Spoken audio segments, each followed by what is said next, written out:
اللهم صل على سيدنا وسلم ara ye ngadara weltana kon jamaaji men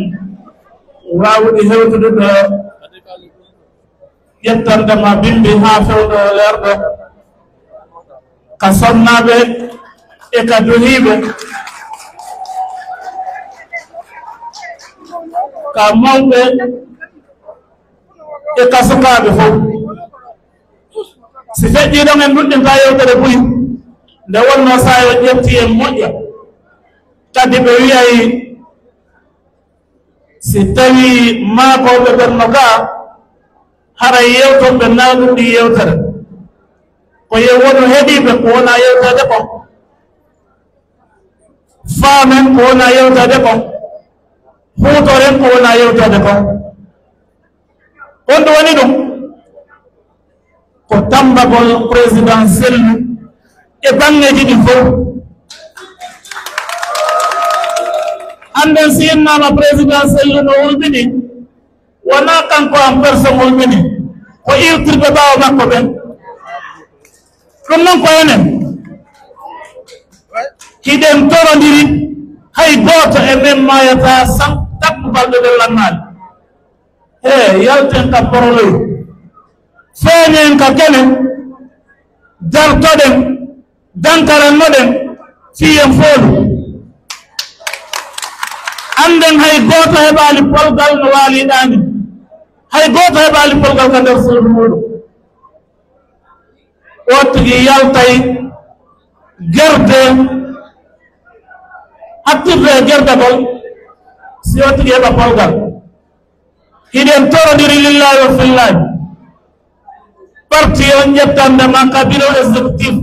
haa ka conseil politique haa ka comité de base ji memminoɗen woto goɗɗo nandindinen e juddum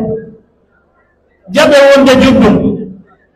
memminoɗen andinanɓe ko bani adama woni yeeso maɓɓe ko ɗum toraɗen ko ɗum jeejaɗen lillahi wa fillahi enen mouvement de soutien ji ɗin adiiɓe ɓen e sakkitiiɓe ɓen jonnidire juuɗe daranoɗen ko wonɗen littude kon ƴettandema 2007 heɓandema ɗo ko ɗum toraɗen ko ɗum jeejaɗen lillahi wa fillahi si enen ɗo en tumbodiri c'est parce que en jaɓaali yeeneede ɓay noon giɗen falliti liberté soodaka jobbu muɗum ko ɓuri hittude ko fof ko si weeti bimbi waɗa programme ji maɗa ɗin haa leer faalaɗa naata ɗum gasi wo si a ñamanaali yimɓe ɓen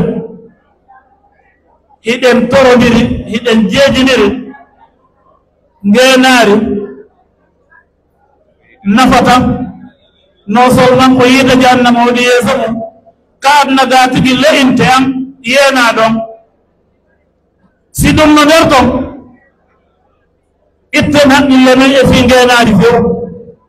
itten hakkille meɗen e holgol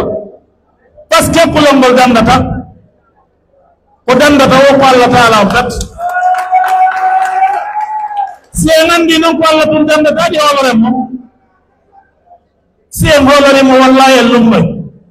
si tawi noon woni hiɗe watti e ɗini si yawi ko kanko woni kanko ɗum haray en fokkita e makko yo Allah damden ɗum mi weltani ken militant et militante et responsable IFDC ƴettandema jeke haa senko haa sambaylo e ko woni ede hakkundere ɗo kon fof fédération no diidoy mouvement de soutien hay goto ittaka section motar koya e kouriya e wonɗi fof vraiment miɗo weltana par ce que nde annduɗon motar on waɗi hito wo min ala wadde hito e mawɗon mi inna ɓay distance no woɗi kono hiɗo yaltitude e amen akkane pettan vraiment mi wi on merci si mi ƴetti yewtere mi daroto waɗo allahma salli ala sayyidina Muhammad salli